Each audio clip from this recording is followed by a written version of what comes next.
All right, so it looks like Solid was here, but I guess he stepped out. So I guess we'll be waiting a few minutes while people come. Oh, there's a second person, so maybe Solid's back, or maybe somebody else just came in. Hello.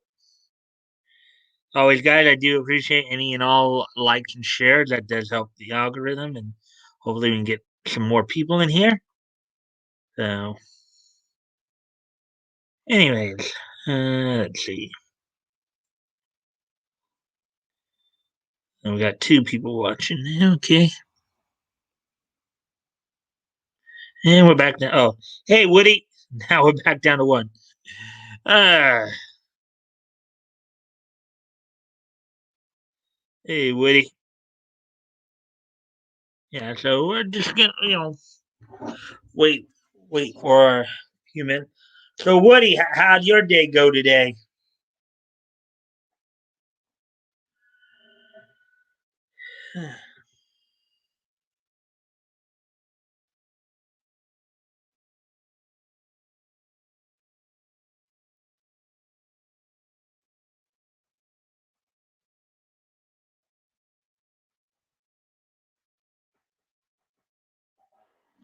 Now that I'm back down to one again. Oh boy.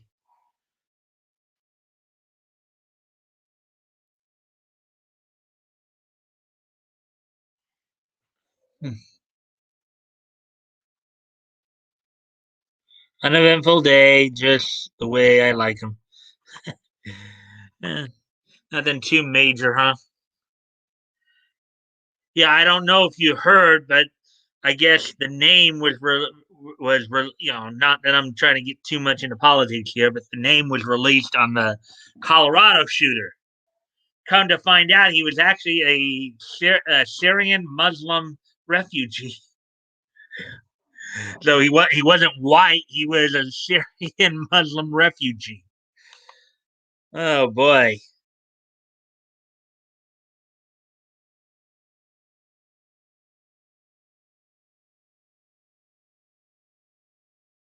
Anyways,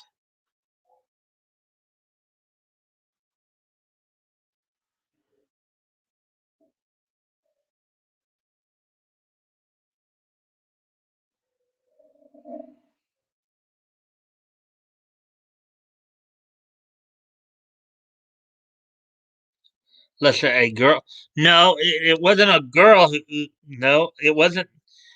Um, his I think his first name was Ahmed.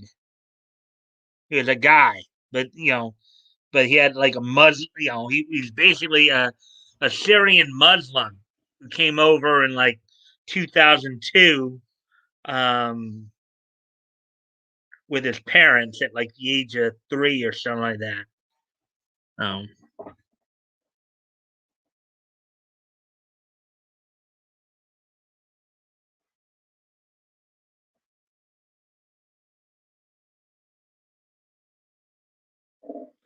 yeah, so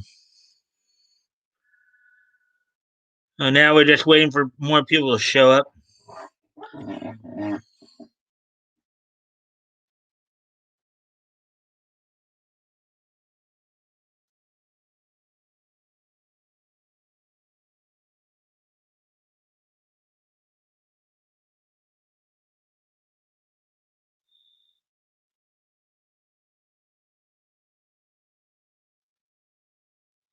Hmm. La di di da di da, la di di da di da, la di di da di da. Almost wonder if maybe Toys and or Bat Goat both decide to take a nap and just are like oversleeping or something like that. Ah,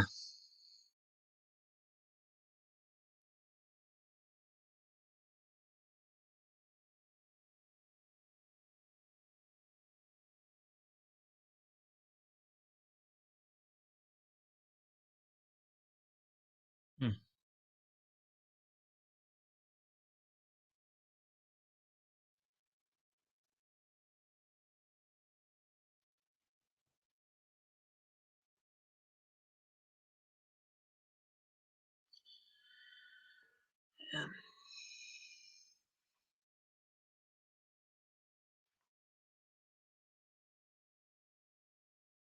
La dee dee da dee da. La dee dee da dee da. La dee dee da dee da. La dee dee da dee da. And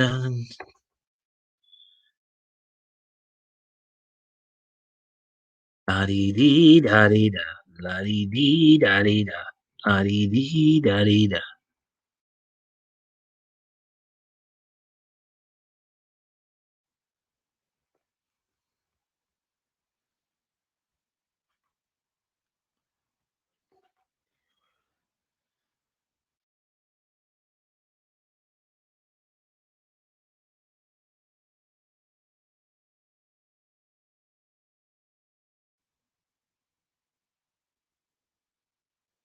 Hmm.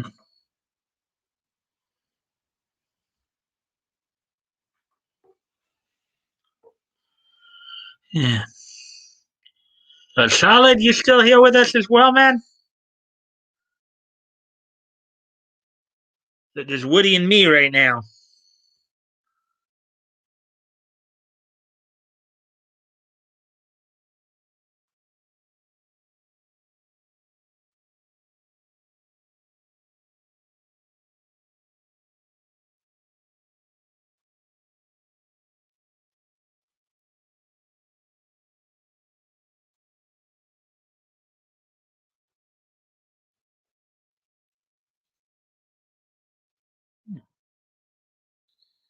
La dee dee da da da. La dee dee da da da. La dee dee da da da. La dee dee da da da. Hmm.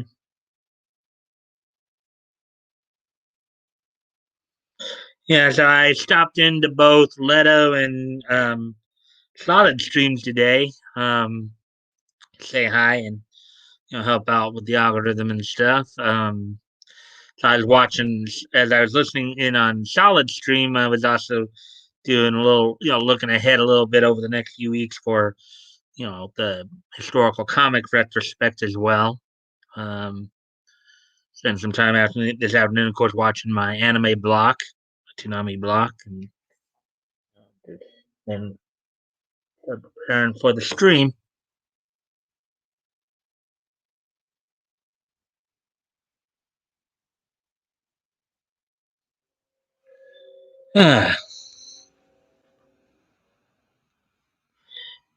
Yeah, I know it's silent right now because I mean, there's just you and me right now. I mean, it would seem Solid was in here, but he seems to have disappeared for some reason. But um, Leto's probably getting ready for work, and I don't,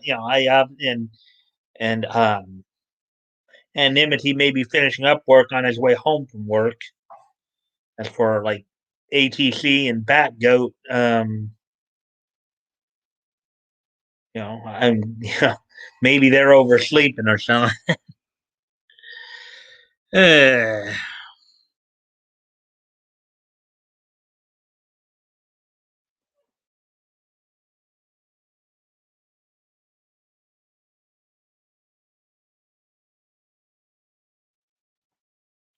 oh, we're already past the 9 minute mark, so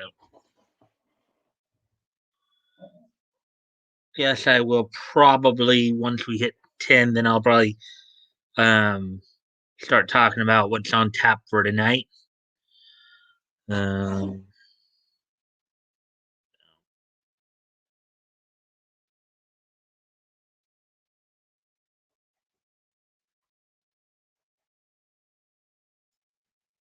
would seem the counter's working, and I think we did have an extra person aside from our regular people here because according to my analytics, I had at one peak point I had 8 people in the chat, so, or 8 people watching. So that's pretty must have been pretty good. Because there's usually 7 of us when I count you all. So you and Batgoat, Solid and Leto, ATC and Anonymity, and myself. That's usually 7 of us. So okay, so now we're past the 10-minute mark. So yes, I might as well just start getting going here. So What exactly is on tap for tonight? Okay, well, I got six stories tonight, all of them from CBR. Oh, we got a third person back. Okay, yay, three people. So, as always, guys, of course, I do appreciate any likes and shares you might want to help out with there. Um, so we got some release information on the Milestone imprint line of comics from DC Comics. We got a profile piece on Jim Lee. We'll be going through. Got some more release information on some animes, springtime animes, as well as a specific one with through Viz Media with Yasa Hime. And let's see, Woody, what did you just say there? Me and you and a dog named Boo trying just to get all along. Yep. Probably a little bit before most people's times, but me and you and the dog named Boo trying to just get along. Okay, so anyways, with all that being said, also, let's see, I touch, yeah, also another little light novels profile piece, and we're back down to two people. Boo, boo. Uh, well, according to YouTube, it's still three, but that's usually delayed. But anyways, um, and also aside from the light novel, we're back up to three. Yay, three people. Aside from, of course, the light novel profile piece, Matt Groening responds to fans who are critical of the fact that the newer seasons aren't maybe as good as the older seasons. So that's what's all on tap for tonight. So without no further ado, why don't we go ahead and start getting started on all that? Through all that.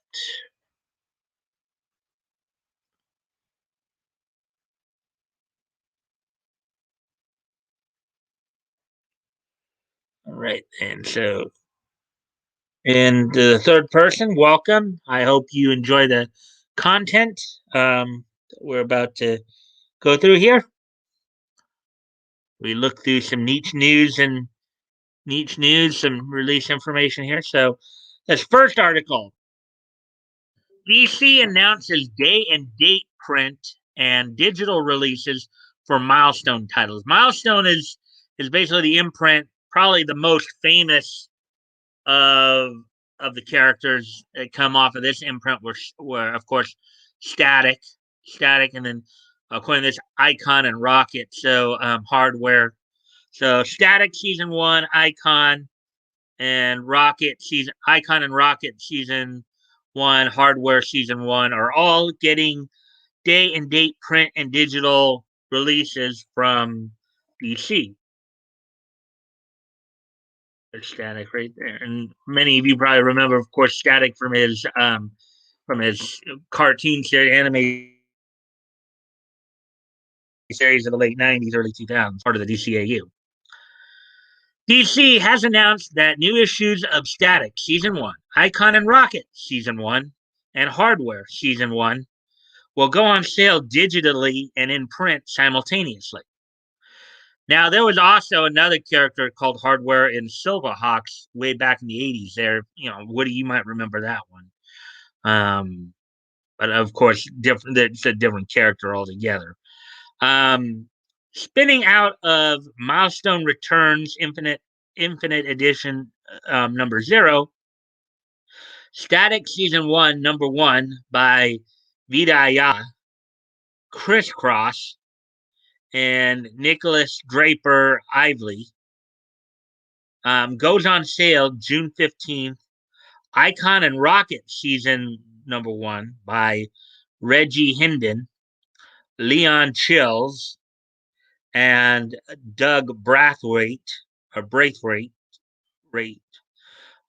goes on sale July 27th. And Hardware Season 1, number 1, by Brandon Thomas, Dennis Cowan, and Bill Sienkiewicz. Um, goes on sale August 10th. Here's the here's the cover right here for the Static season 1 first issue for Milestone Returns DC #1. Again, Milestone is an imprint, so they specialize in certain titles, um, namely, of course, titles. Excuse me for one quick moment, kids.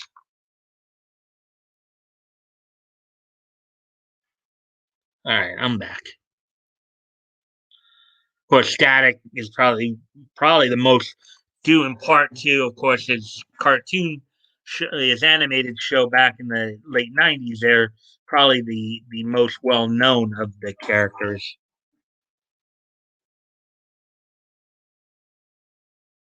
And then here's the cover for the Icon and Rocket um, season 1 comic.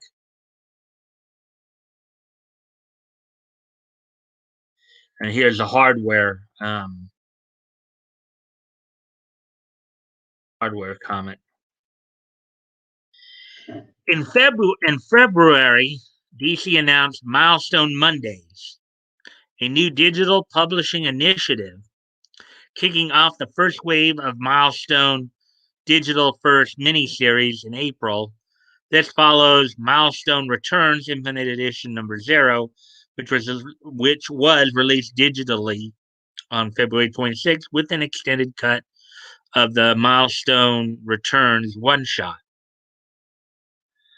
Since the DC Fandom panel, Reggie Hinden, or Hudlin, Dennis Cowan, and our editorial team have been working incredibly hard to bring this new milestone to life.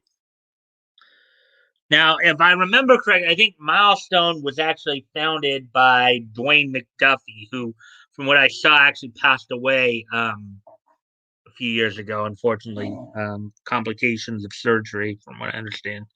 So, DC publisher and chief creative officer Jim Lee said it's been exciting to see fresh and contemporary takes on the Dakota universe coming together. I think that both new fans and old will be pleased with the results.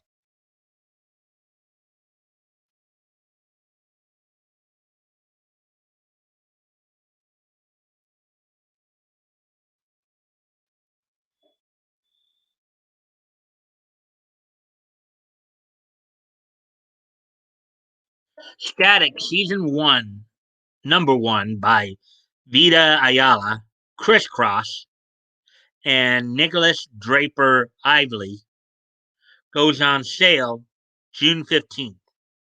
Icon and Rocket season 1, #1 by Reggie Hudlin, Leon Chills, and Doug Braithwaite goes on sale July 27th. Um, and Hardware season 1, #1 by Brandon Thomas, Dennis Cowan, and Bill Sienkiewicz goes on sale August 10th. And there you go. That's the first one. And I think the article was written here by John Avedon. There are those covers again.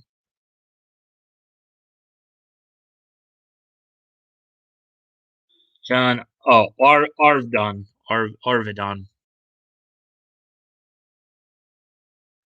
Well, that's the first article. As I said, we have 6 tonight. Oh, we're down to only 2, huh? Uh, boy. Okay. Anyways, as we on to the next article here.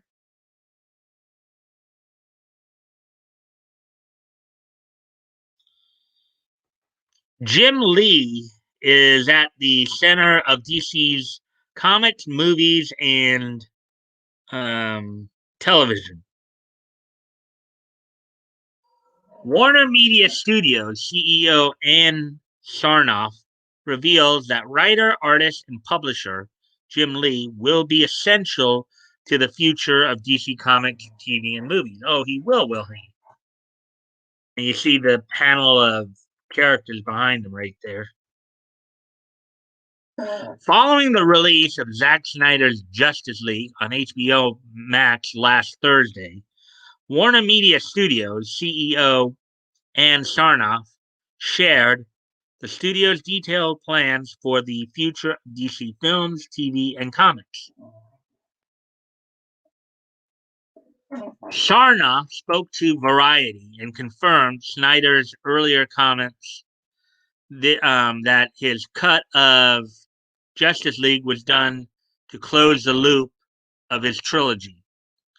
She further elaborated that the HBO Max platform facilitated the decision to move forward with letting Snyder complete his cut for the films for the fans, which would not have been possible for a cinematic release. Sarnoff also confirmed that Warner Media is moving forward with all its current plans for DC, which include film, television, and games. At the heart of DC's future is none other than DC publisher Jim Lee. Was no relation and not to be confused with Stanley.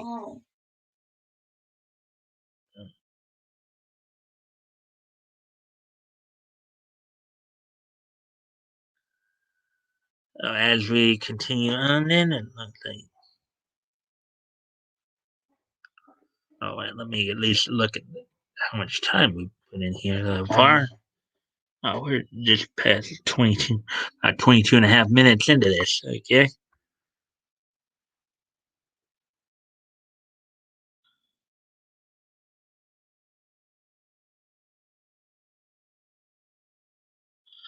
The connective tissue in the middle is Jim Lee, who oversees DC Comics.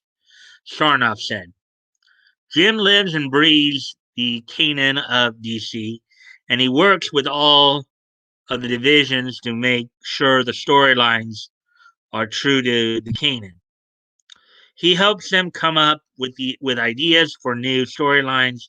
Jim is very much in the middle of everything, but the group together helps spur on new ideas. But there's not one person calling the shots because I want all the voices in the room to offer their expertise and knowledge of their formats.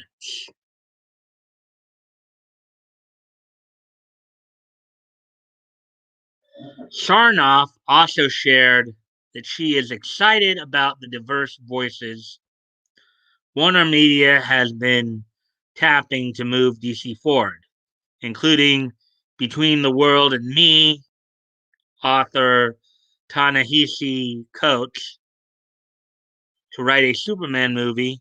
Included in Warner Media's current plans is also a Blue Beetle film, which will mark the first DC film to be fronted by a Latinx character. Um, the upcoming Andy Muschietti Flash film will also introduce the first Latinx Supergirl with actor Sasha Calle.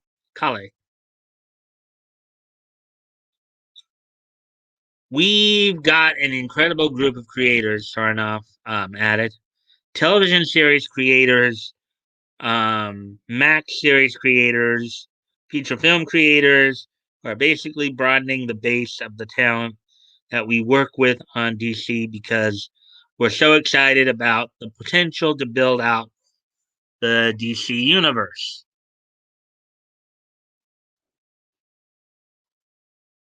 What do you think of all this?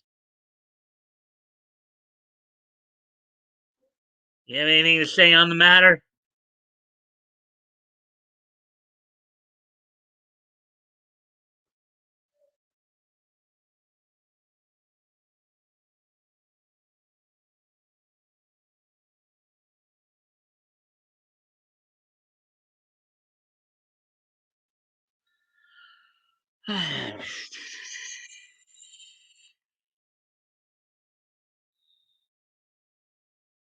Me and you and the dog named Boo, trying to just get along.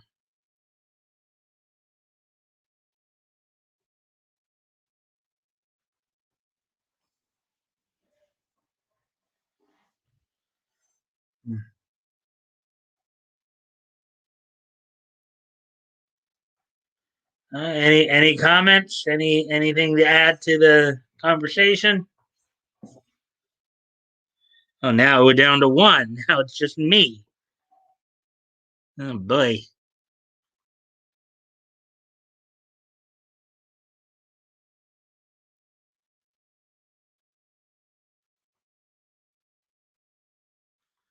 Superman lives matter.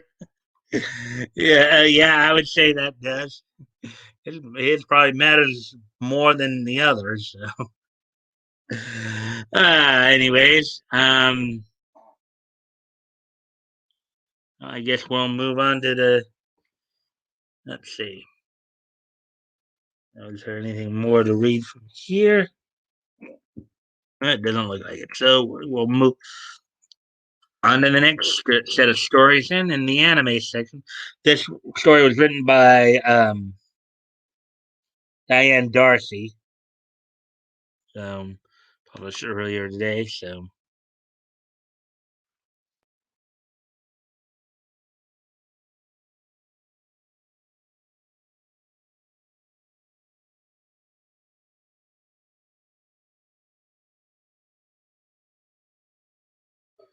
all right. Oh, we're back up to three. All righty then.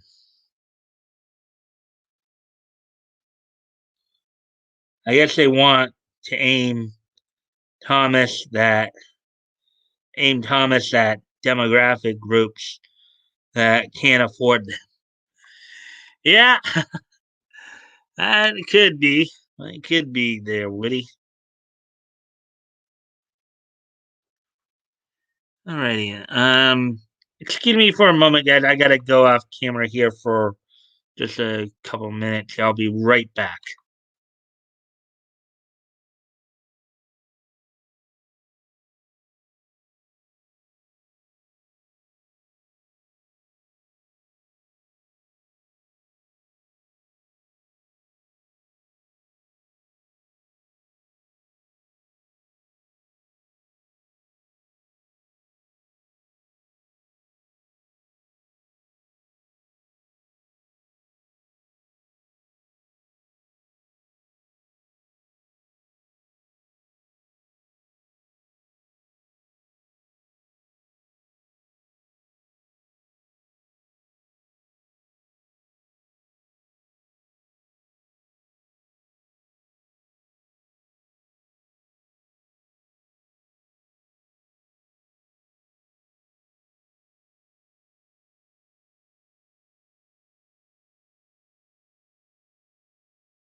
Alrighty then, I'm back.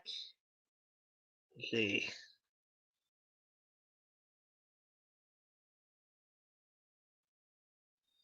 As they want to aim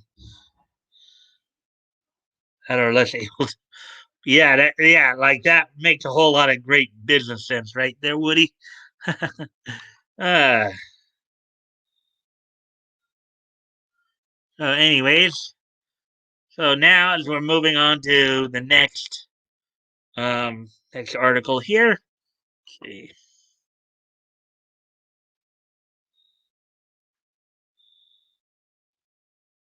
Now getting into some anime news here. Um, from My Hero Academia to Shaman King, the most anticipated anime of spring 2021.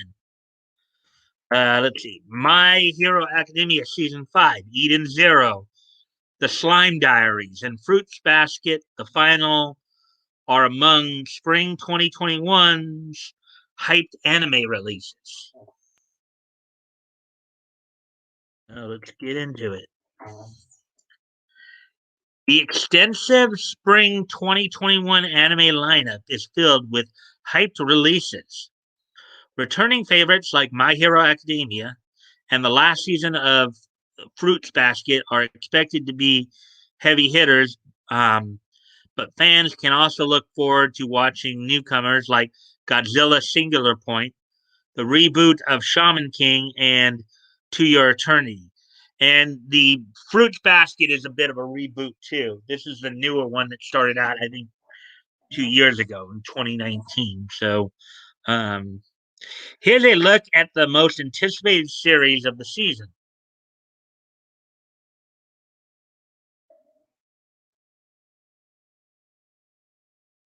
Let's see, two of us in there.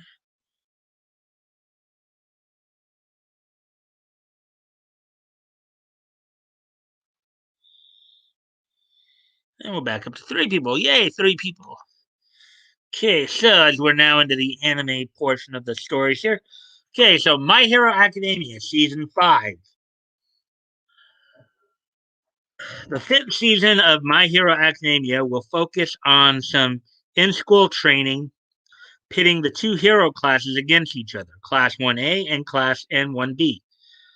The former has a lot of real life experiences dealing with villains and are expected to come out as victors, but Class 1B has been doing their own training to sharpen their quirks.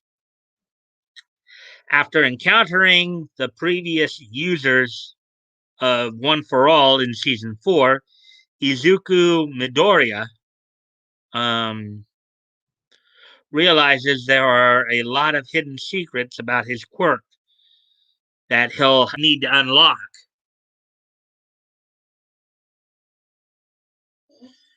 Let's see. The highly anticipated fifth season will air on March 27th, and although not confirmed yet, fans can expect to watch it on Crunchyroll and Funimation, as the first four seasons were all streamed there. And maybe even on Toonami for all we know as well. But I guess we'll have to wait and see. How Not to Summon a Demon Lord, Season 2. Don't you just love that phrasing, how not to do something? It's like you say it like that almost as a tease to, okay, go ahead and do it. Uh, so, anyways, as we go on then. The first season of How Not to Summon a Demon Lord introduced a gamer named Takuma Sakamoto, who gets dubbed as the Demon Lord for how powerful he is in the MMORPG game Cross Reverie. Um, when he gets transported into the game itself, taking on his avatar of Diablo, he finds himself caught between the elf Shera and Pantherian Rem, um, who want to enslave him. But it backfires as they end up becoming his slaves. The second season, called Omega, will have Diablo meeting Luma China, a high priest of the church who is being chased by a paladin. The second season will broadcast on April 8th, with Crunchyroll streaming the series after. And I got to go off camera here for a quick moment. I'll be right back.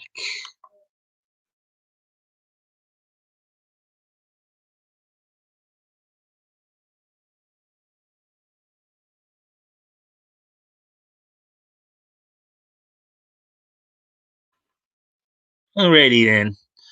I'm back down. Oh boy. Man, people keep leaving me.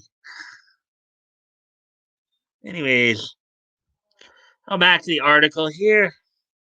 Hopefully, people will come back in soon. Zombieland Saga Revenge. The Mappa original anime Zombieland Saga turns the idol concept on its ear when high school student Sakura Minamoto gets killed just before she can submit an application to be an idol, but she comes back to life as a plot twist, a zombie. Sakura joins six other zombie girls to create a rock band called uh, Franco Chow or Fran Chow Chow. The first season was praised for its originality and trans portrayal. The sequel, Zombieland Saga Revenge, shaping up to be just as entertaining as the first. Though it's called Revenge, this might be more of a rock concert cry and an actual revenge. Um, Actually, sounds the idea of dead of a dead girl of a dead girl's band reminds me of Angel Beats. The series will premiere on Crunchyroll with the English dub on Funimation on April 9th.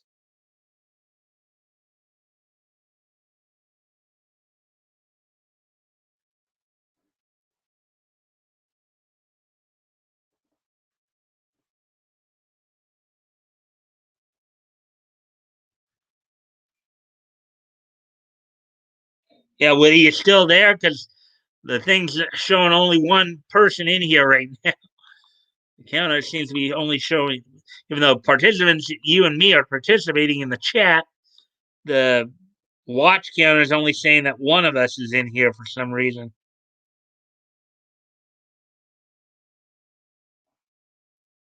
Hmm.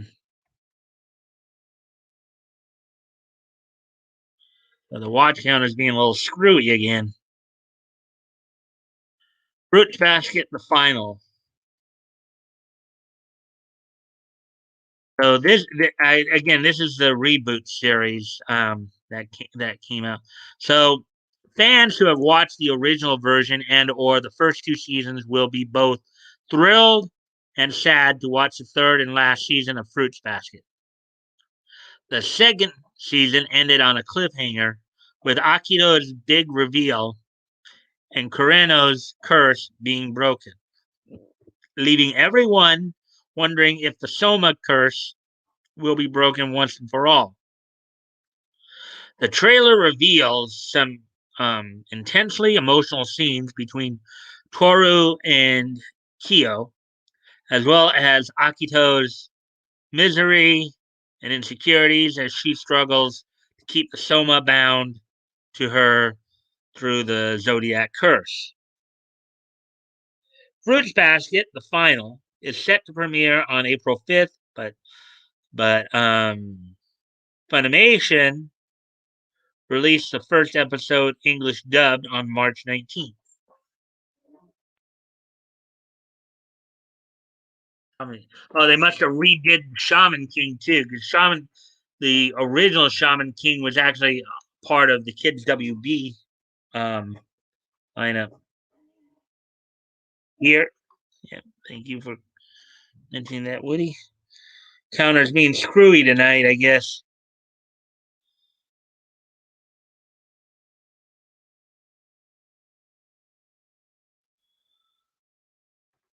So, Shaman King.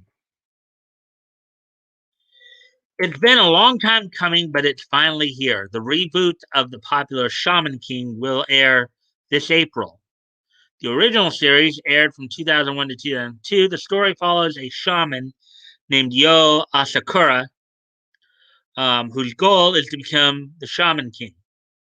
As king, he can command the Great Spirit, which will grant him the power to reshape the world as he sees fit. The only way he can do that is to participate in a merciless tournament called the Shaman Fight that happens every 500 years. Netflix will be streaming Shaman King sometime this year, while the premiere date in Japan is set for April 1st. And as I mentioned earlier, too, the original Shaman King that aired, as they said, aired in, I guess, Japan back in 2001, 2002, was also aired here in the States on Kids WB. It was part of the Kids WB packet. So, Godzilla Singular Point, which we've read a few stories on that one. Oh, now we're back up to two. Yay! Two people.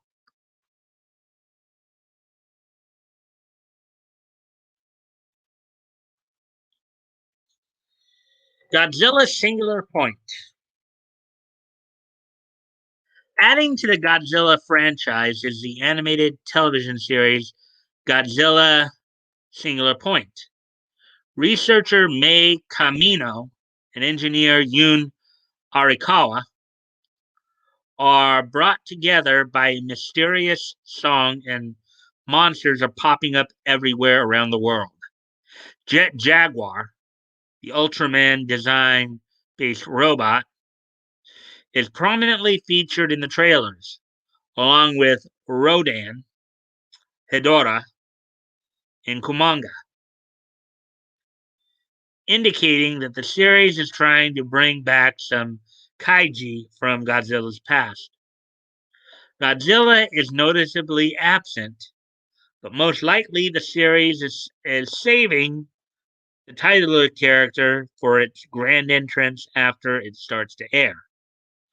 Netflix will be streaming Godzilla Singular Point beginning March 25th, which is 2 days from today. It's this Thursday.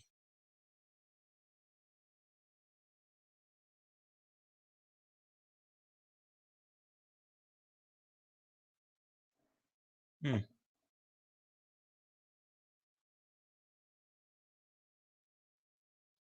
This one looks interesting. Don't toy with me, Miss Nagatoro.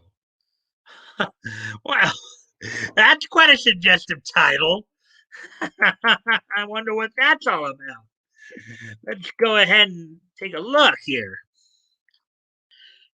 Meet Hayase Nagatoro, one of the two main characters of Don't Toy With Me, Miss Nagatoro, who tortures and teases her quiet and introverted senpai. The senpai in question can't seem to figure out why she's doing this to him. Is she genuinely being mean? Is she just doing this because she wants to get a reaction out of him? Or could it be because she's harboring a secret crush on him? Oh, it sounds cute. It sounds pretty cute. Typical of these type of animes. The series promises to be lighthearted and funny as the two of them embark on a rather unusual relationship. Well, yeah, these slice of life type of animes. I can't wait for this to get dubbed. Don't Toy With Me, Miss Nagatoro will broadcast in Japan on April 10th.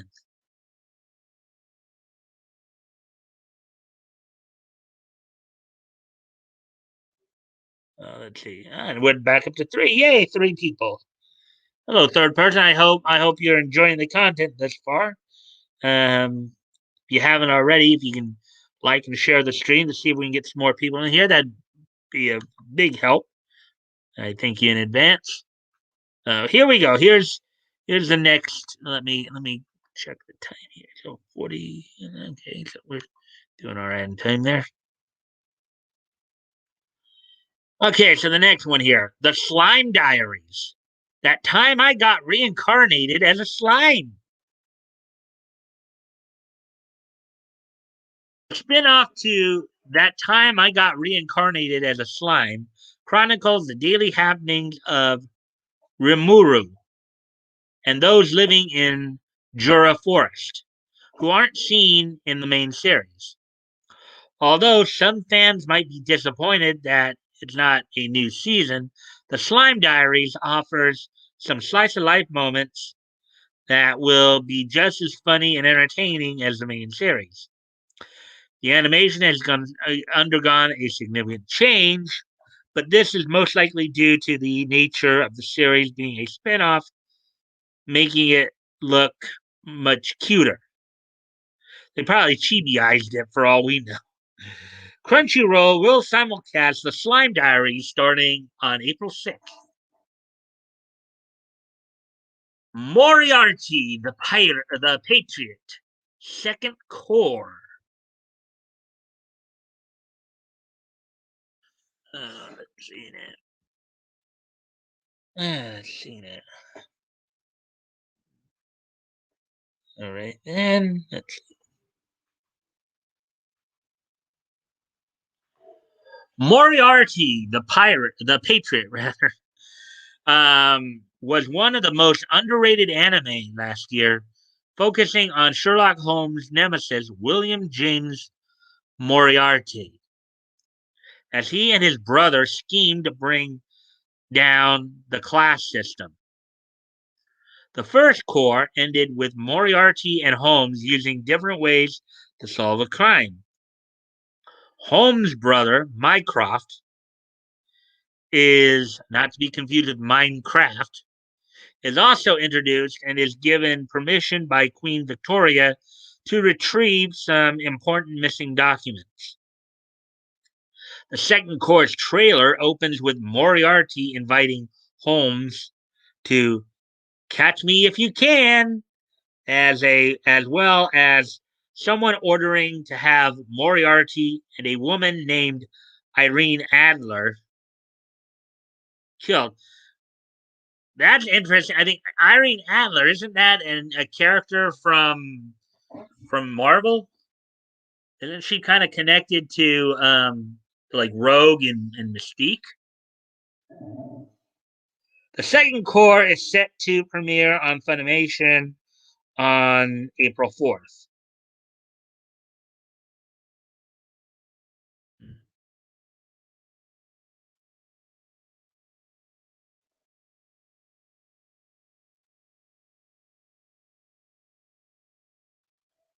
It looks like we got another case of an anime involving slime here.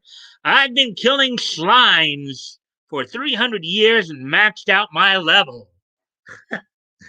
Somebody's into the slime trope, I guess. One of the most popular genres out there, this isekai, focuses on an office worker named Asusa Aizawa, who dies from being overworked and is reincarnated as an immortal witch. You can pretty much glean what the rest of the plot will be like from the title. She spends 300 years killing some rather adorable looking slimes and finds herself maxed out after becoming the strongest in the world. Her problem is that she just wants to live a nice and simple life, but with everyone seeking her out to fight her, that might not be so easy to do. You can catch the series premiere on Crunchyroll um, on April 10th. Oh, look at that. Look at that. Look at all those sweet little girls there.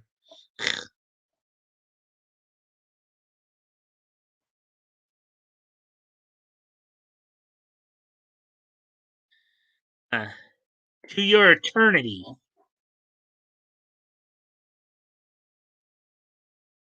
And I guess tonight is going to be a slow night, I guess. Just you and me, Woody. Just you and me and a dog named Boo, trying just to get along. Um, hmm. To your eternity.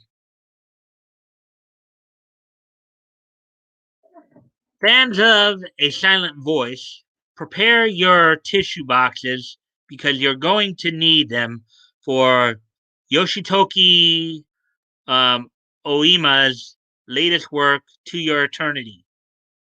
This is a fantasy series about a cosmic being, a journey of growth and loss. This being, known only as It, lands on Earth without a discernible identity. In the beginning, it was an orb, but takes the form of whatever it encounters, whether that is a rock, moss, or even an injured wolf. It meets a boy who is living in the Arctic by himself, who desires to be reunited with his loved ones, who had set off to find quote unquote paradise. However, when disaster strikes, it now must figure out how to live in the world among humans. To Your Eternity will premiere on Crunchyroll on April 12th.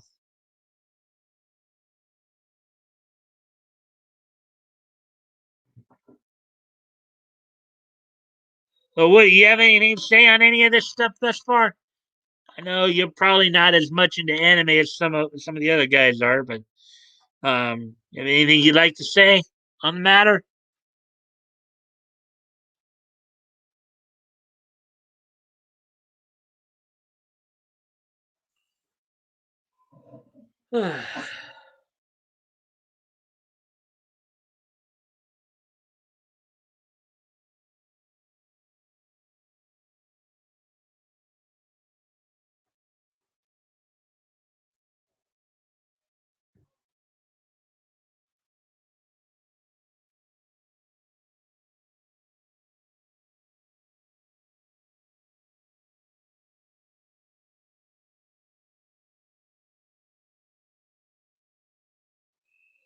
Let's see.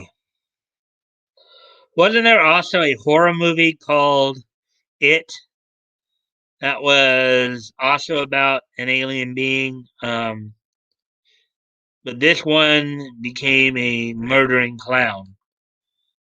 Yeah, Stephen King's It. Yeah, Pennywise the clown. Uh huh. That's the one you're talking about.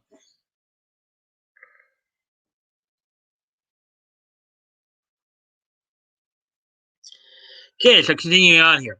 Welcome to Demon School, Iruma Kun, Season 2.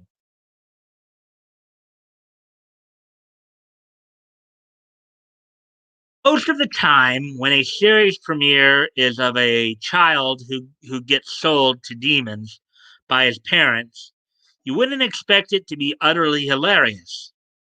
But that's what Welcome to Demon School Arumakun does. After a demon, Sullivan adopts him and enrolls him in demon school, Iruma um, has to make sure nobody ever finds out he's human or he'll die. The first season ended with Iruma looking very different from his usual kindly appearance, leaving fans on a cliffhanger for a whole year when it aired in 2020. Season 2 of Welcome to Demon School Irumakun the premieres April 17th on Crunchyroll. Eden Zero. Now, I haven't seen this one, but oh, wow. One of the characters actually looks like Happy from like Happy from Fairy Tale. Maybe Eden Zero, part of that, Keenan. I don't, I know Sammy's into Eden Zero, so.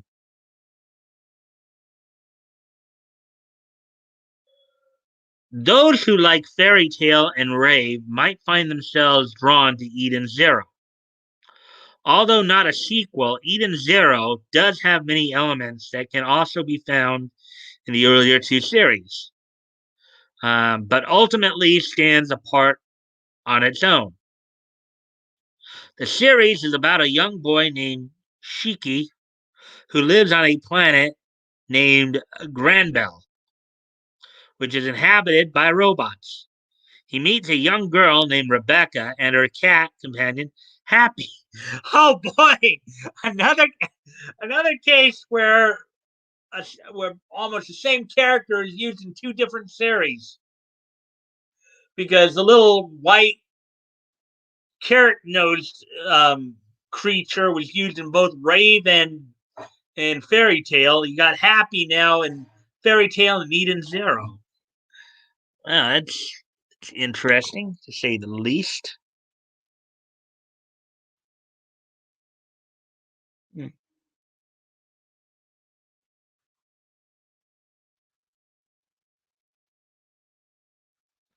But anyways, let's see. Soon the three of them embark on a journey to look for the goddess of the cosmos, Mother. Japan will be broadcasting the series starting on April 11th, with Netflix releasing it sometime in August. 86 86. Got the numbers and the words there. Let's see what this one's about. Actually, I think we even saw this a little bit in the light novel story we read yesterday.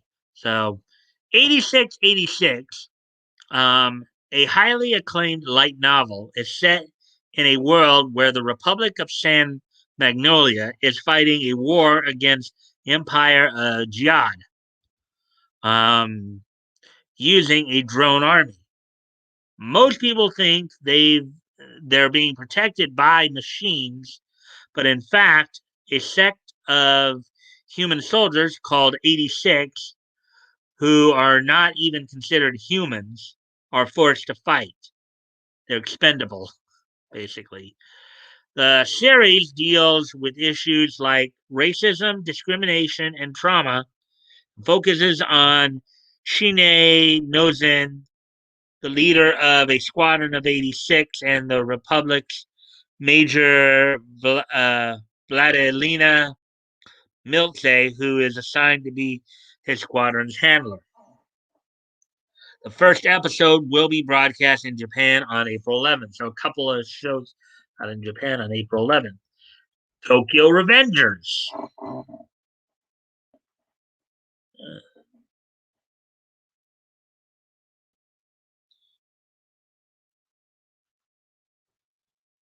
Okay, so let's see now. Tokyo Revengers. What do you get when you throw delinquents and a time traveling when you throw delinquents and time traveling together? You get Tokyo Revengers, or yeah, Revengers, a surprisingly heartwarming story that initially begins with the protagonist Takemichi Hamagaki going 12 years back in time to save his girlfriend.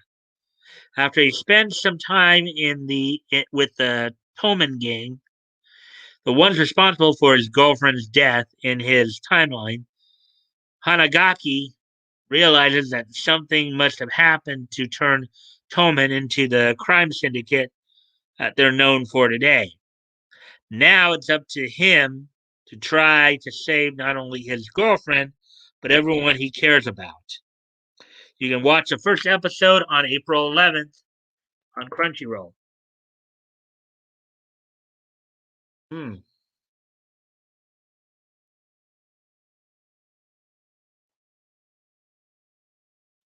All right. So here's the next one then. SSSS dot Dynazenon. Hmm. Wonder if this has any connection to SSS dot Gridman. Yeah, of course. The sequel to the 2018 series SSSS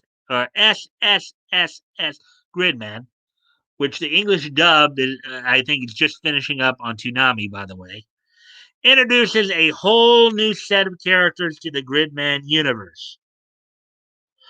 Although it's noted as a sequel, it might not be directly connected to SSSS.Gridman, and may just be set in the same universe. Little is known about the synopses, but fans can catch a glimpse of characters like Galma, Yomogi, Yume, Koyomi, and Chisei in the trailers. The five friends all band together to find Dyna Xenon, the Dyna Dragon from the 1993 series. The first episode will air on April 2nd in Japan. There you go. There's that article. That one was actually quite a lengthy one. But it had to be because we're covering a number of releases there. We're past the hour mark already, so good to see. Now move on to the next story here.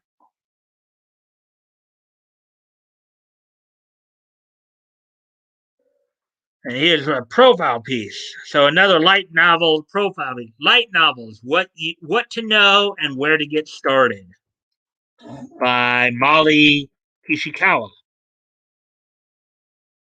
Anime and manga are Japan's most famous pieces of pop culture, but many of the most popular series got their start as light novels.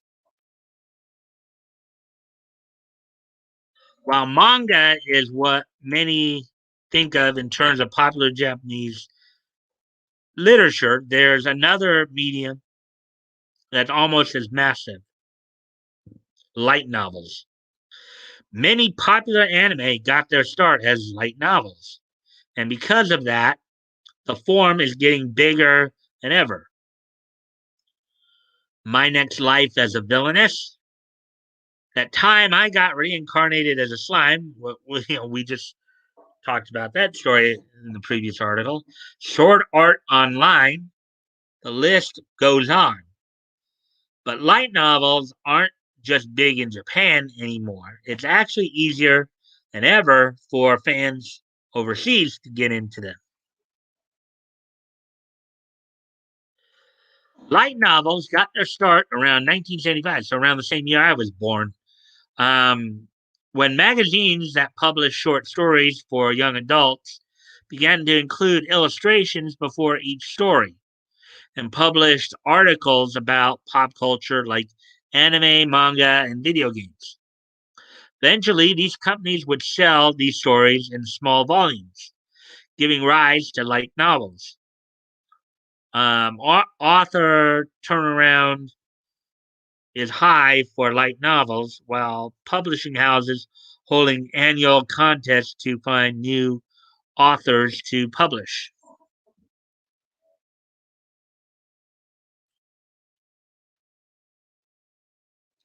Solid's back. Oh, and Anon's here. Hey, Anon. Now we got up to 4 people now.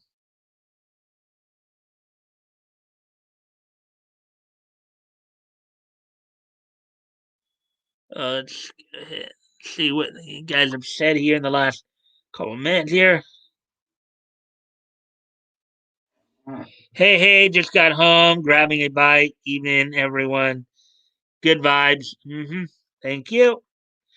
And I do appreciate any likes and shares you can help out with. That will help. Hello, T2 from Woody.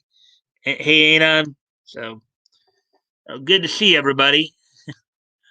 Let's see. So I said light novels got their start around 1975, which of course was the same year I was born. Let's see.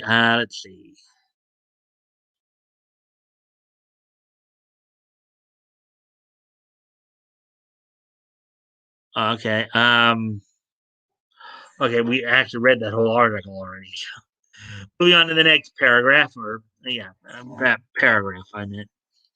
It's also expected that they consistently churn out new stories. The most extreme example of this being Kazuma Kamachi, author of a certain magical index, who wrote a new novel every month for 2 years. Whoa, that's got to be heavy. Um, in their search for new authors, many companies turned to the internet and offered deals to popular authors who published their stories online. Sword on Online, and that time I got reincarnated as slime actually started out as web novels before they picked up for publication.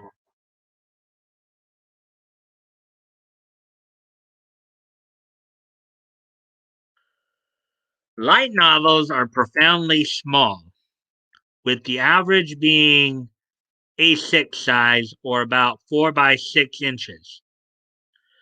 Word count averages out at about 50,000 words, making them very quick reads. Um, while widely popular in Japan, light novels haven't quite found their footing overseas. Some companies have begun publishing works in English, but they've been slow to catch on, partly due to the lack of awareness, but also because anime and manga adaptations of the same material tend to cross over first. But despite this lack of notoriety, light novels are quite readily available for international fans.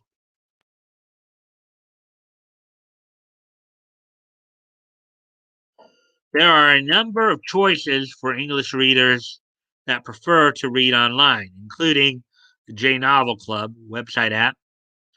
While it doesn't have the widest selection ever, J Novel Club has a good selection of popular and classic light novels, like Ascendance of a Bookworm, Other Side Picnic, and Slayers, and allows subscribers to read novels before they're published.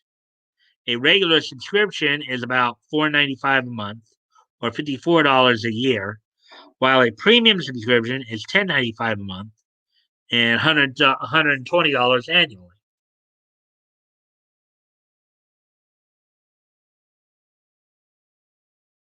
Let's see. Might be being said here. Let's see. Let's see. Where's Batgoat? He even missed today's headshots. Yeah, yeah, I don't know what's up. I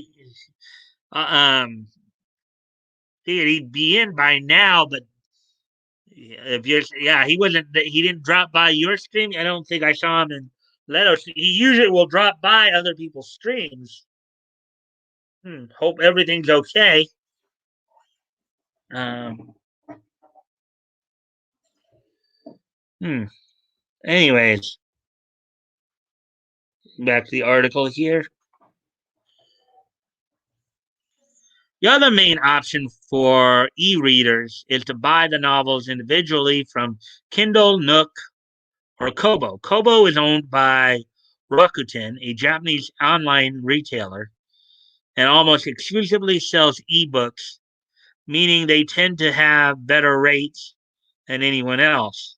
Many light novels are available in English digitally, also available in print from Amazon, Barnes and Noble, other book retailers that carry manga. In terms of actual titles, the most popular titles out are actually the best place to start. The most popular genre is isekai, or different world, often centering around a protagonist that's magically transported to another world, where they must survive by learning about the world around them. No Game, No Life is one of the best examples of this. Um, with two siblings arriving in a world where games determine one's fate. Overload follows a gamer who's transported into the world of his favorite video game, where the NPCs I believe that's non-player characters in this case, have become sentient. Actually, I believe many online, many MMORPGs like Dot Hack franchise are also like this. There's Dot Hack, there's El Hazard, a series as well. Oh, there's Haruhi Suzumiya on the right there.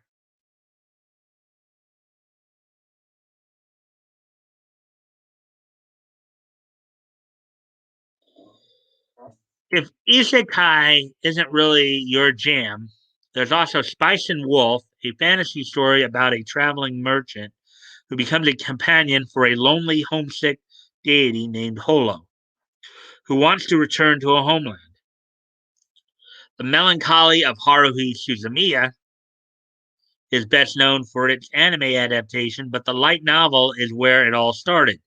The story follows high schooler Kion as he is dragged into the shenanigans of his classmate Haruhi and her SOS brigade. As they investigate the mysterious goings on, all while Haruhi is observed by various organizations because of her reality warping abilities.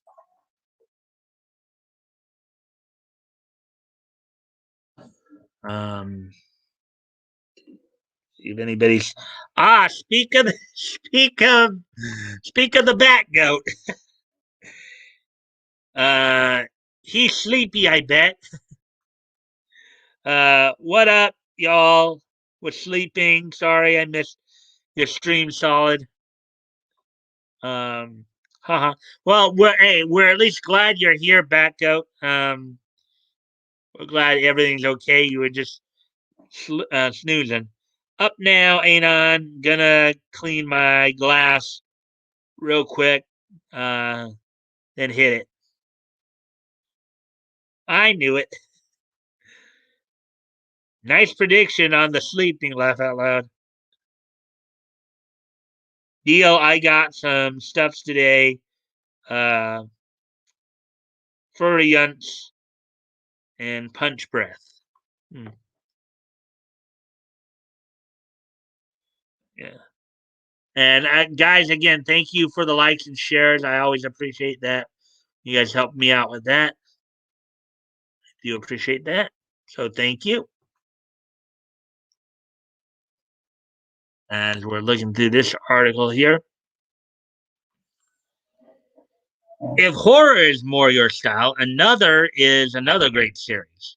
It tells a story of a transfer student who finds his new classmates ignoring one particular student for apparently no reason. Slowly, classmates being, I think it's supposed to be begin actually, and dying of a mysterious curse that plagues each new set of students in class 3-3. Goth is a small anthology of stories that explore the lives of two students who share an interest in gruesome murders. And soon their interest begins to hit a little too close to home. Whatever genre you're into, light novels offer something for everyone. Oh, there we go.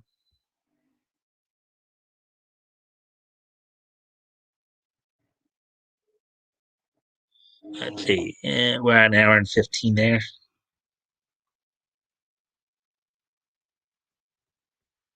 Oh, yeah.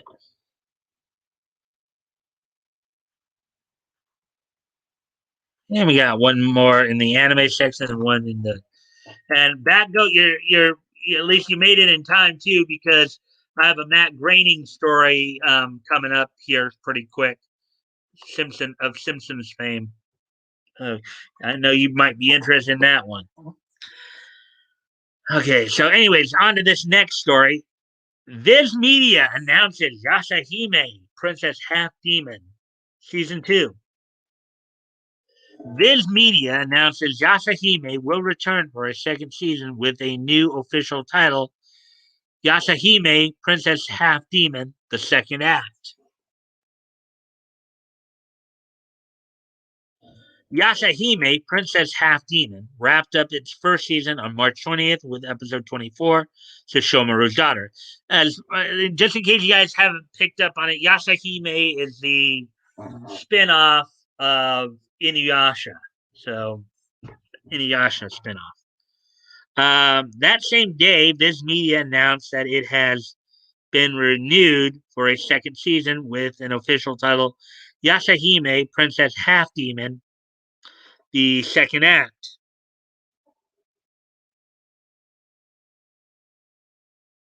The new series was originally announced in May 2020 and is developed and produced by Sunrise, same animation studio that adapted the Inuyasha manga into an anime series in the early 2000s. Although original Inuyasha creator Rumiko Takahashi contributed character designs for the series protagonist, she is not at all involved in the story's development.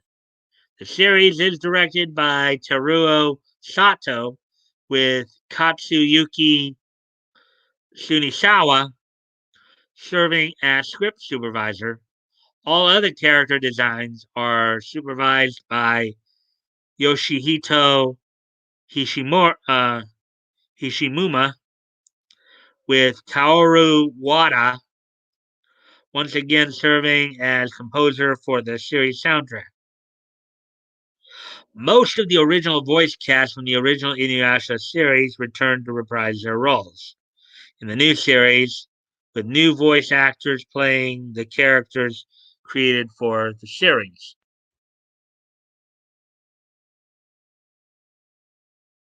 And here's the Yasahime NA Twitter account with the tweet of it. As a direct anime sequel to the popular anime manga series Inuyasha by Rumiko Takahashi, Yasahime follows the twin daughters of Inuyasha's half brother Sesshomaru, um, who were separated while the girls were still young.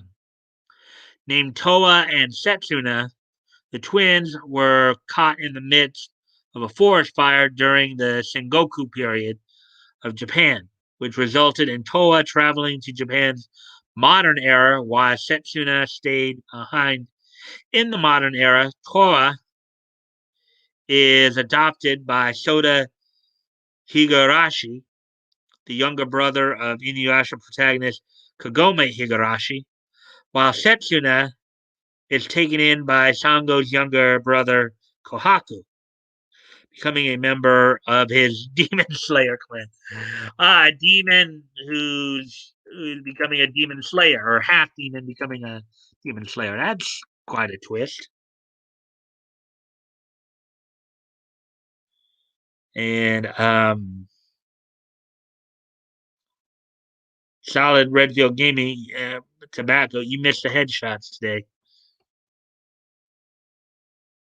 Hmm.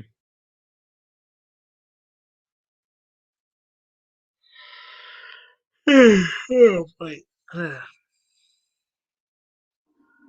The twins are reunited years later when the time portal connecting Japan's modern era to the Sengoku period is reopened, and Setsuna travels to the present while chasing down a demon. Korra recognizes her sister, right away, but quickly learns Setsuna has no recollection of their past together. The twins are joined by their cousin, Moroha, Inuyasha and Kagome's daughter, and together the girls embark on a journey to recover Setsuna's memories. Along the way, bits and pieces of the girls' past are revealed as they encounter enemies their respective parents fought around the time they were all born. Yashahime, Princess Half Demon, the second act, is yet to receive a premiere date. There we go. There's that one.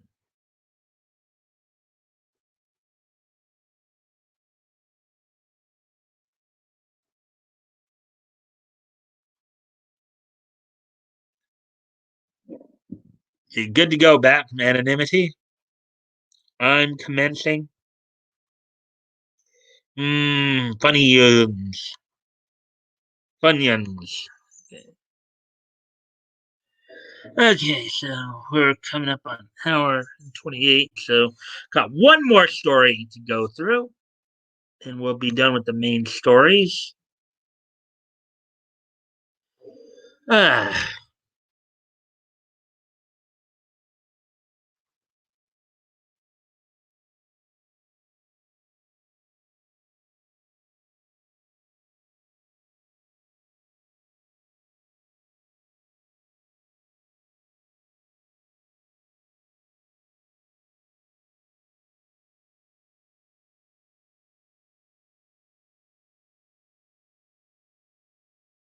here we go.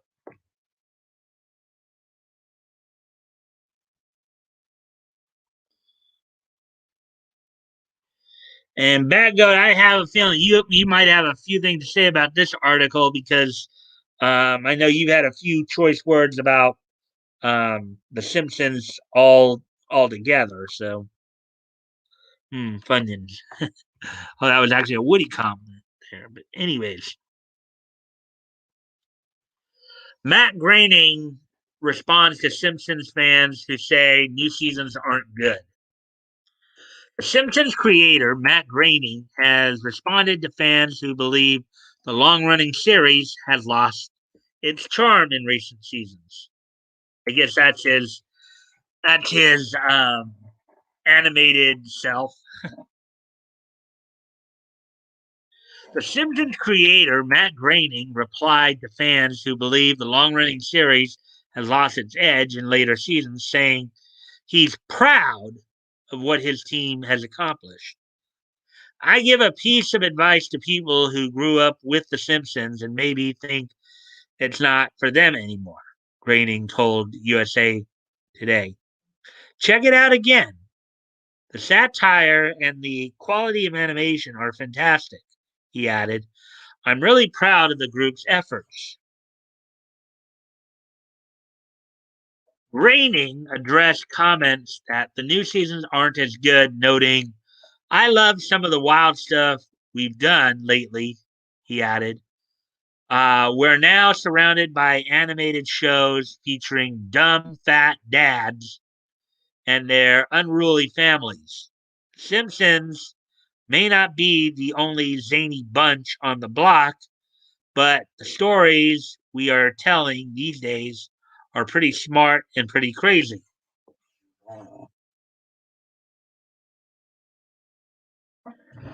The show creator concluded his comment by admitting he doesn't think about the show's viewing metrics and instead thinks about the fans' reactions.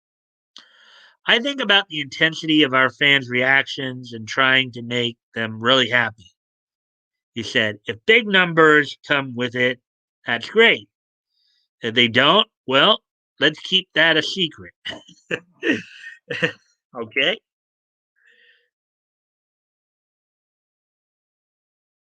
Kind of a fun way to look at it, I guess.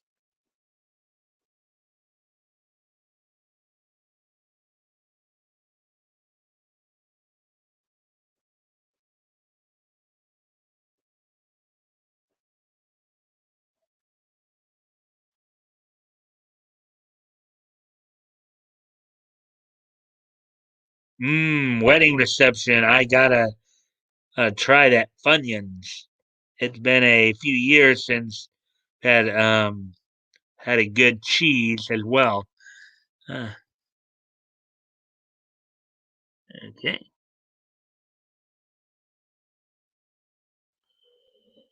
Let's see. Groening's comments came days after he celebrated the show's 700th episode by revealing which guest stars he's liked working with the most during The Simpsons' 32-year long tenure.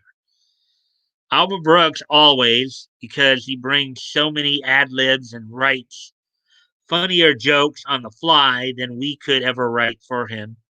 Um, Groening stated, and Werner Herzog, the movie director, he can get a laugh out of any line. Groening added, "He's absolutely brilliant. He's so funny." He's also revealed that Oscar winner Anne Hathaway was very impressive.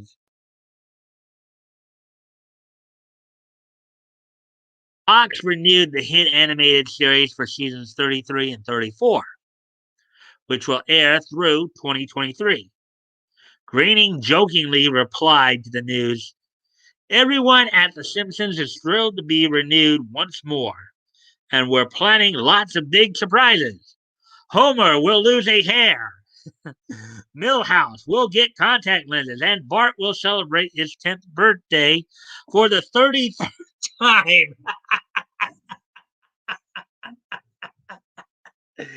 Yeah.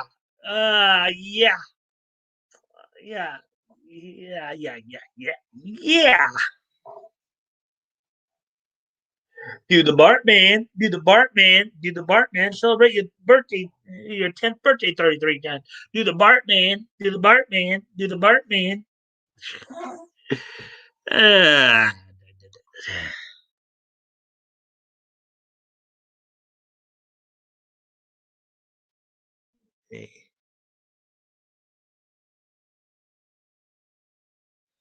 Matt Groening sucks. He is evil, and I hate him for creating such a genius iconic show that he then killed with wokeness.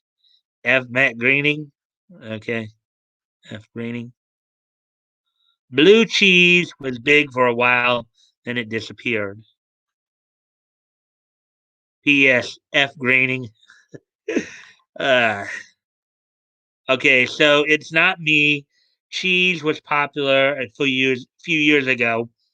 I think this wedding cake and reception is all based off 2018 cookies, mint cookies, Girl Scout cookies, etc. Ah,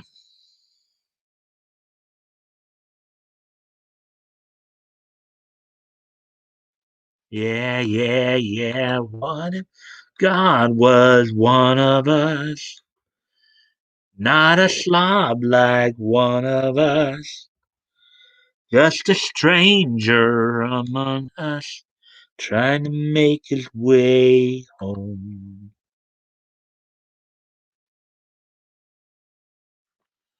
Okay, so let's see. Yeah, we saw that. The Simpsons stars the voices of Dan Castellaneta, Nancy Cartwright, Harry Shearer, Julie Kavner, Yardley Smith, and Hank Azaria. New episodes air Sundays at 8 p.m. Eastern on Fox. And there you go. There's the last of the main stories for tonight.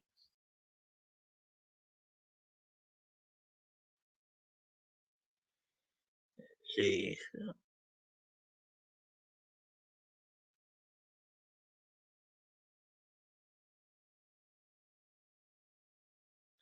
This is a non-story. No one cares about The Simpsons anymore. Well, that may be true, but well, yeah, but was at least somewhat about like animated slash cartoon story. I kind of threw in there at the end, and I figured you'd have some nice choice words for Mr. Graining, and you did have some nice choice words, namely the letter F. You're basically telling him to go fornicate under carnal knowledge. Under carnal knowledge. Hmm. Yeah, a slot of strains have been blended into new ones. That bag of South Park is where it's at. Oh.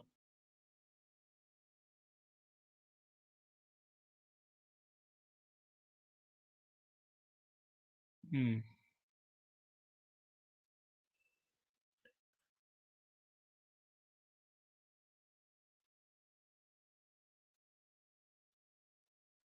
I have the first, I think, 14 seasons of Simpsons, but I usually only watch up to season 8 or 9. Even South Park gets some heat. on these COVID episodes and then goes back to lower viewership. I don't think Simpsons or South Park have long to look. Well, Simpsons apparently has a couple more seasons because they just renewed it for a couple more years. Holy crap, I'm late. Yeah, and you missed all the stories, Leno.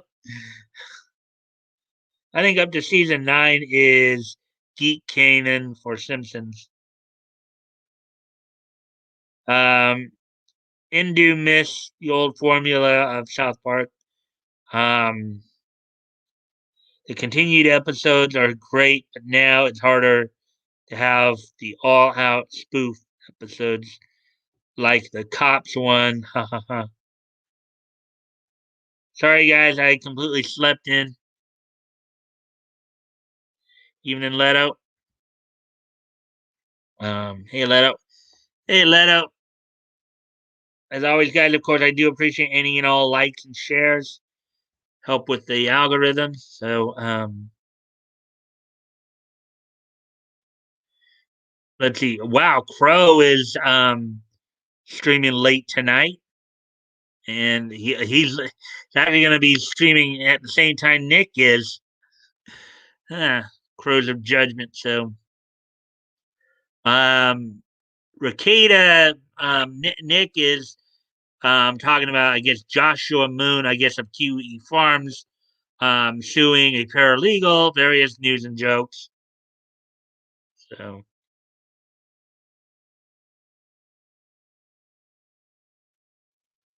let's see now. Sorry, Mike, even tried to get a nap in so I wouldn't be tired, but slept through it entirely. Yeah, I know that sometimes that happens. Sometimes you just, um, I know that happens. Sometimes you run yourself so ragged that, you know, sometimes your body just shuts down on its own. Hanging on a bat goat. I'd bet 5 pesos that Simpsons doesn't survive its contract length CNX. Uh, well, we'll wait and see.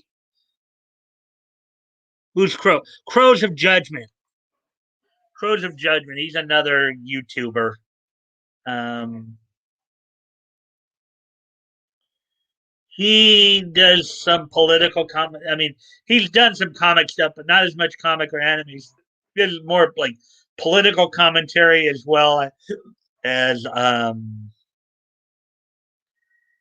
as more political commentary as well as like YouTube commentary stuff, like commentary on like people on certain people who are on YouTube. So that's who he is. TNX canceled. Laugh out loud. Hmm.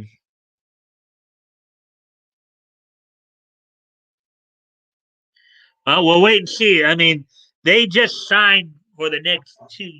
They just signed for the next 2 years, so we'll have to wait and see. Apparently, Simpsons is still fairly popular, but yeah, I think part of the problem though is running a show like that for as long as they have with no real progression of time or anything like that. I mean, the joke there was Bart celebrating his 10th birthday for the 33rd time. You know, I mean, that it sometimes can be a problem.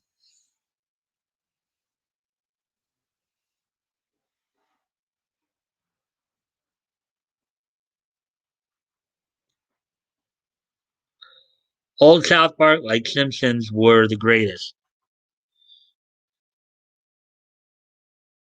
Check out Venture Brothers. Disney just admitted that they are done with theaters. Streaming is the future. Legacy media is in real trouble. Yeah, it's a shame. I mean, for those of us who grew up on television, it is kind of a shame that that's all going down in flames. But on the other hand, the one of the good things about streaming is you can be your own program director too. You can plan out your own TV schedule if you want, your own viewing schedule.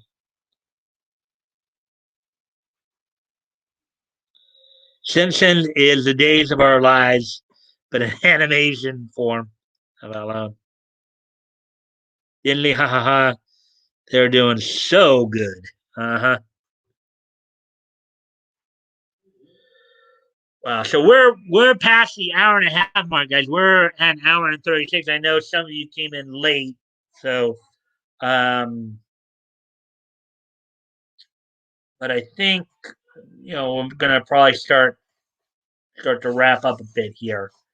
Um, so are you guys ready for this day in niche history?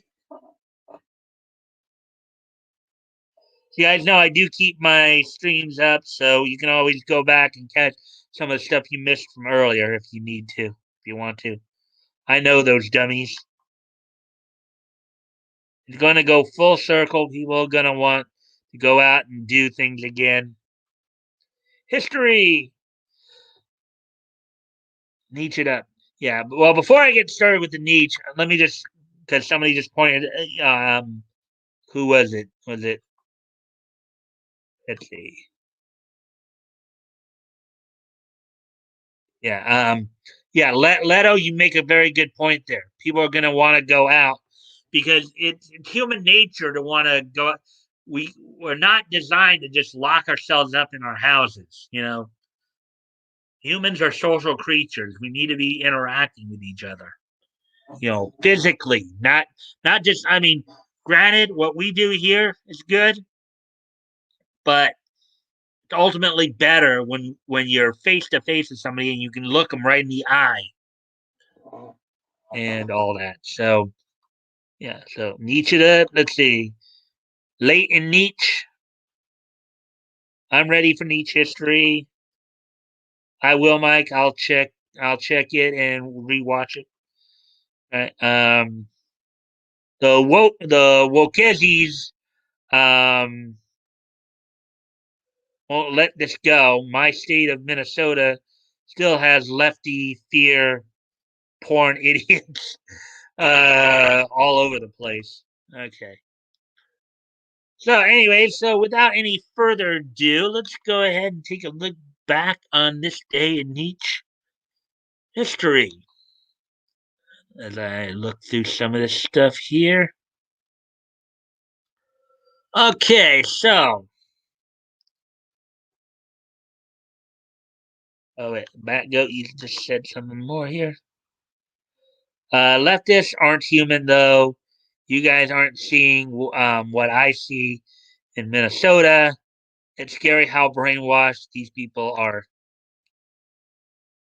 Yeah, unfortunately, that you're right there. But a lot of the left was the crazies.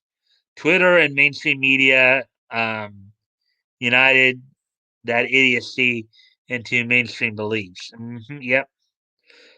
I predict that places like Blockbuster and theaters will come back strong, but unfortunately, we will have to go through a Wally like world where we stay in our seats and get fat. Good point, Anon. Okay.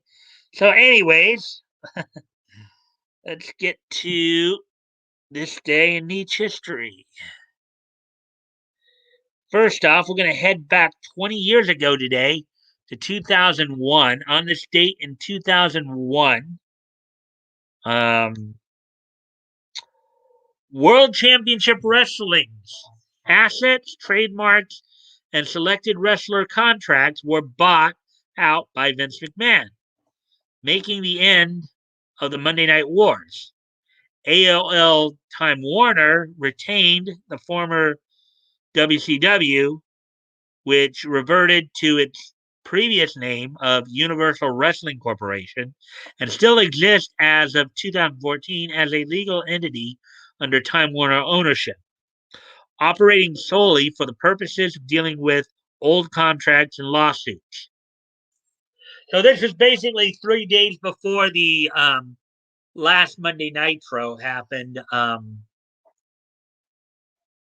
Where Vince McMahon basically bought out and absorbed WCW, or the majority of WCW, into his company. So that was that one.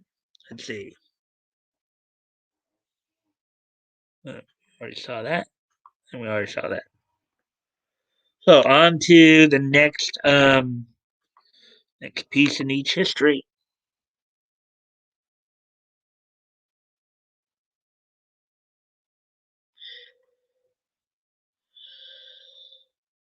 Okay, on this date in 2011, 10 years ago today, um, the 70th anniversary edition of Captain America comics from Marvel went on sale on this date in 2011, 10 years ago today. For $4.99, it was a 64 pager, basically reprints of some of the early Captain America stories, including Meet Captain America from back in Captain America Comics #1. So, Captain America Comics 70th Anniversary Edition #1. Um, Now, for all we know, this might even be the same set of stories from that. But the 70th anniversary issue or edition of Captain America Comics #1 went on sale on this date in 2011, which of course meant that it started up in 1941. So that's day pro wrestling died. 2001, man, that's 20 years ago. Yes, 20 years ago since the last time. But, well, I don't know if wrestling per se died there, Woody, but it changed significantly because it took a few years for TNA Impact to become a player. ROH is now a player. Now you got All Elite Wrestling out there as well. So, true, Woody. Y2K. Break the walls down, Jericho. The only thing interesting about WWF is literally the female wrestlers that are better than the male talent, SMH. All the kisses will reset and go off.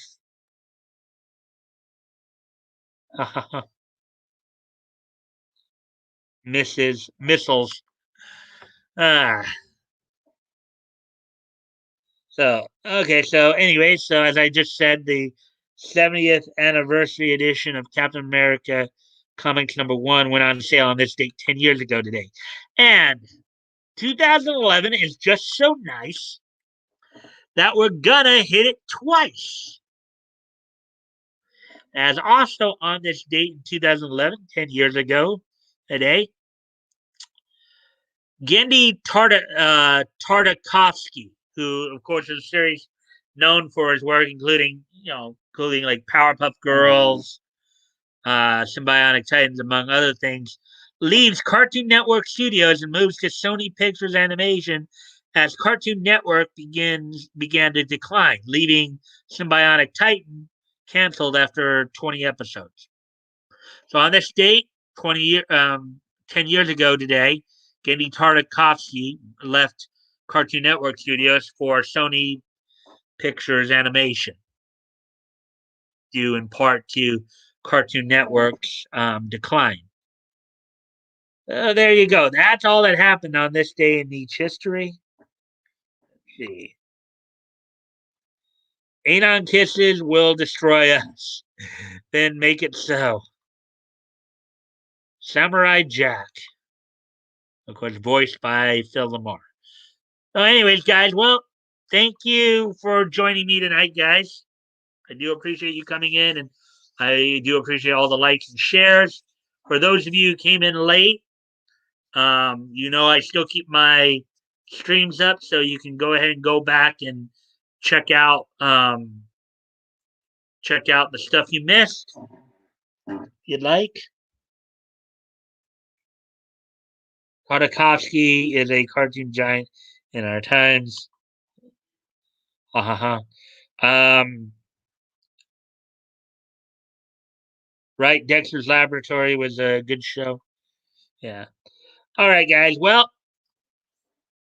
I don't forget Friday night. Backgoat and I will be taking a look at May of 1937. And I will be back tomorrow night with more niche news. I was surprised Samurai Jack came back and it was really good. Yeah, they came back for one more season, with of course Phil Lamar reprising the role of the lead character too.